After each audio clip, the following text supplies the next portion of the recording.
in the Echo Hawk home. I personally believe in like a cultural and spiritual call to doing this kind of art. Each stitch. I did these handprints in the color of the native medicine wheel. Each shade. Red is the color of prayer. Comes with a story. It's also a symbol of the missing and murdered Indigenous women and girls movement. And sometimes a reminder about the plan. These kids, along with my own, they know that if their aunties or their mom ever went missing, that we would never have left them on purpose. It's a plan Abigail Echo Hawk of the Seattle Indian Health Board says every Native woman she knows has had to make, what her family should do if she were to disappear. They would need to make sure that somebody looked for us. For my children, they know that my handprints are on the dresses. They know that they would be able to take my fingerprints to the police.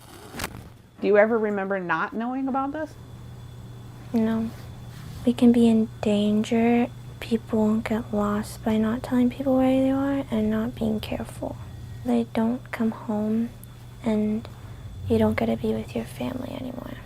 Here in Washington, Indigenous people are going missing or being murdered at the second highest rate in the country. Seattle itself ranks as the city with the highest number of cases nationwide. According to the Seattle Indian Health Board, compared to white women, Indigenous women in Washington are 4 times more likely to go missing. Right now, State Patrol records show 126 Indigenous people in the state who aren't accounted for. Research has shown us that the primary perpetrator of the acts of violence against Indigenous women and girls are white men, predominantly white men who come onto reservations or target Indigenous women within urban settings. With fewer resources, Native American families are forced to take matters into their own hands and form plans for their loved ones. I've actually posted something on Facebook. If I ever go missing, know that I didn't do it on purpose. Come look for me. I love my family and friends. I wouldn't just disappear. Nana Bluen has spent the past 2 years looking for her own sister, 39-year-old Mary Johnson. Mary was last seen on the Tulalip Reservation on Thanksgiving 2020. We don't want her flame to go out, so we're trying everything we can to keep her name and face out there. Mary's sisters, Nona and Jerry, believe she may have been a victim of human trafficking. Yeah, what do you tell your kids about where she is? I just say, Aunt Mary's trying to find her way home. And our eldest daughter, she goes like this all the time. You know, and she's like, Mom, can we email the chief and ask where she is? Mom, why aren't they looking for her? You know, how come she's not home yet? She can't be that lost. And I don't want to tell them that she's missing. So that's what I tell them. Fire Trail Road. This is the road what Mary was seen walking on the day she went missing. We believe that she trusted somebody, got in a vehicle, and has never been seen since. Tulalip Police Chief Chris Sutter sees Mary's case as a continuation of what's been happening to Indigenous people in America for centuries. Historically, the wrongs that have been committed, including abductions and murders and rapes and all forms of sexual assaults and other types of abuses, have gone unpunished and unprosecuted. This has been perpetuated for centuries. And it's because of that history, Chief Sutter has talked to his own children about the plan.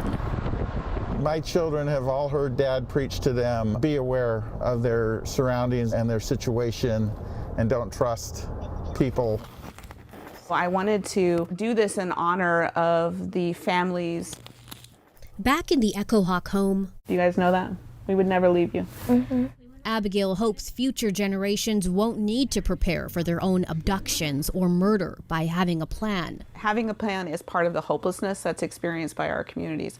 It's not something any of us should have to do. Until then, Abigail creates hope from unlikely sources, like these flowers on her latest art piece. And really thinking about every single person as a blossom, as beloved life. When the Seattle Indian Health Board asked for PPE during the pandemic, the federal government sent them these body bags instead. How many body bags do you have? Got like 22 left. 22 body bags? Now Abigail uses them to create art that highlights the issue of missing and murdered Indigenous women. One of her works made from these body bags has even been featured in Vogue. My artwork is a form of healing. She's also now using them to keep the traditions of her culture alive for the next generation. It's cool because most people are not able to be a part of the culture. The thing I love about it is that for these kids, this is just who they are. It's going to be pretty. Creating hope and beauty from darkness. There's hope on healing the past so that we have full healing for our community so their children's children don't experience the same things that I did, that they did, where something like this is never out of a body bag again. I refuse to let the hopelessness be all the conversation. If you have information on Mary Johnson's case or any other missing Indigenous person case, contact the Seattle FBI office. We have a full list of those missing, along with information on how you can pass along tips on our website, king5.com. For Facing Race, I'm PJ Randhawa. Welcome. We're the Lactamish people. On the shore of the Salish Sea. These are the native waters of Quethalmachan, orcas. Members of the Lummi Nation and others pray for the return of someone they consider family. A southern resident orca that was captured from these waters more than 50 years ago. This is her home, not in Miami in a cement tank. That's not where she belongs. We ache for our relative. So it was important today to gather to send prayers to Skelly Chuktanut to let her know we're coming for her. The Lactamish people call her Scully Chuktanut. But here in Miami, where she's been held in captivity for the last 50 years, she's Lolita. She's legal property of the Miami Seaquarium. When you are close to her, you can feel the sadness that she's just hanging on. It is just taking a lot longer than we'd ever hoped. Scully Chuktanut's story begins in 1970, around the time King 5 began investigating orca captures in Puget Sound. We had aircraft flying over the San Juans to spot them, boats with explosives to separate the adults from the babies. It was during one of these captures, Scully Chuktanut was violently taken from her family in Washington's Penn Cove. She was just 4 years old. They only wanted the babies. She is the longest living orca in captivity. When she was brought to a pen on the dock by the harbor, she was crying. Her mother was crying. People around Penn Cove, the older people can still hear the cries, the screams. The whole capture itself, how traumatizing would that have been? Terribly traumatic. Pain on the side of their heads when those bombs are going off. Howard Garrett, co-founder of the Orca Network, showed us photos from some of those whale captures in the early 70s. The older females would gather around the young ones and try to protect them. They knew what was happening. Since her capture, Scully Chuktanut has lived mostly alone here at the Miami Seaquarium. It's shallow. There's nowhere in her tank that's deep enough that she can dive.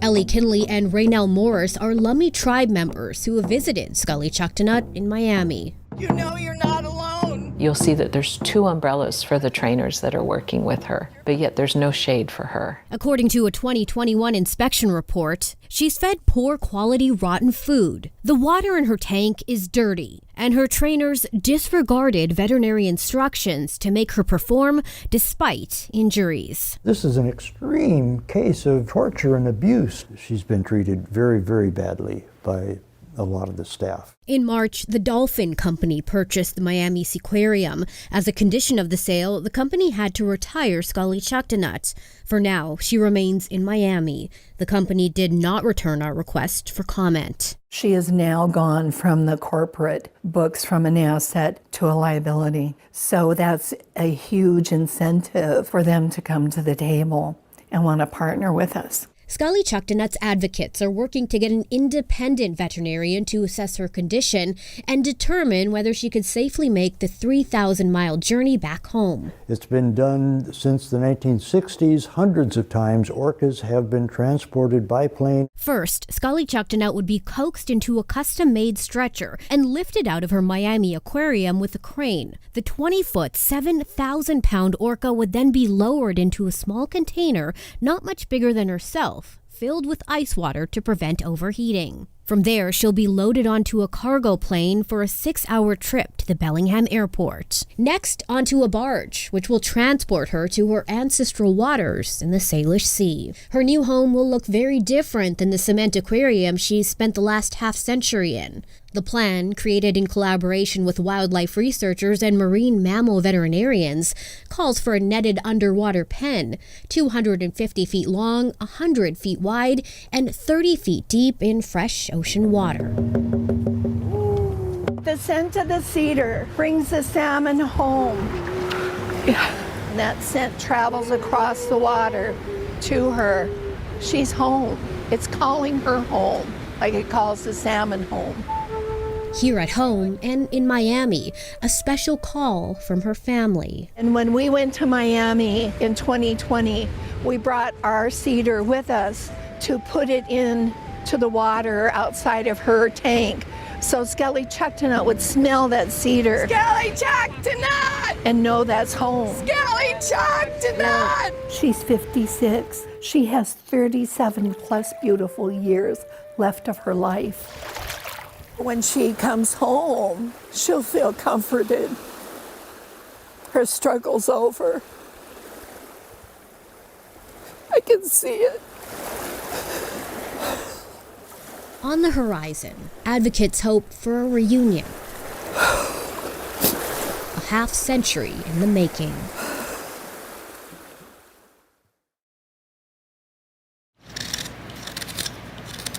Our cedar itself, when it's ready to carve, it will give itself to us. In her Shelton studio, art is a language that speaks to Andrea Wilbur-Saigo. It's always been told we didn't have a written language, but this is it. Each nudge, each nick, a dialect. It's all of our history, art in every one of those art pieces. From fashion runways to fleece blankets, for decades, corporate America has plastered Native American art and design all over their products. But consumers may not know that very little of that mass-produced work is done by real Native artists, like Andrea. I've been beat out by quite a few non-Native artists for good jobs. I would have to say they get better prices than we do. In 1990, Congress created the Indian Arts and Crafts Act. Under the law, if you're representing or selling your work as Native and it's not, you're committing a federal crime. Instead, you have to be honest and say the work is Native-inspired or Native style. This is a law that does not have the teeth that it should have to protect the legitimate Indian arts and crafts industry. Seattle-based Indigenous rights lawyer Gabe Galinda says in 2022, the act is outdated and lacks accountability. What enforcement is in the act? It appears that's what's missing, but there has to be some process by which the question is being asked. Are you Indigenous? Is your art Indigenous? And if you say you are and you say it is, can you please show us the proof? The penalties for misrepresenting Native art are steep, a $250,000 fine and up to 5 years in prison. But it's not enough to stop everyone. That's Louis Anthony Rath, aka Tony Rath on Instagram, creating work federal investigators say he illegally passed off as authentic at places like Pike Place Market. Prosecutors have charged him with violating the Indian Arts and Crafts Act. These acts operate to displace Indigenous artists from their craft, their livelihood, and from the economy that they deserve to have a place in. Ripping off Native American artwork is a multi-million-dollar business. Take a look at some of these knockoffs confiscated by investigators. In 2016, law enforcement seizures in New Mexico and California uncovered $35 million in counterfeit art. And it's a crime that has an international reach. The U.S. Department of Justice recently charged 8 people with smuggling in this jewelry that appeared to be Native American, but the items were actually knockoffs smuggled in from the Philippines. What type of person does that? Knowingly misrepresents themselves, a whole cultural identity to sell art. Who does that? I think people think it's an easy way just to make some money. This whole store is about Native people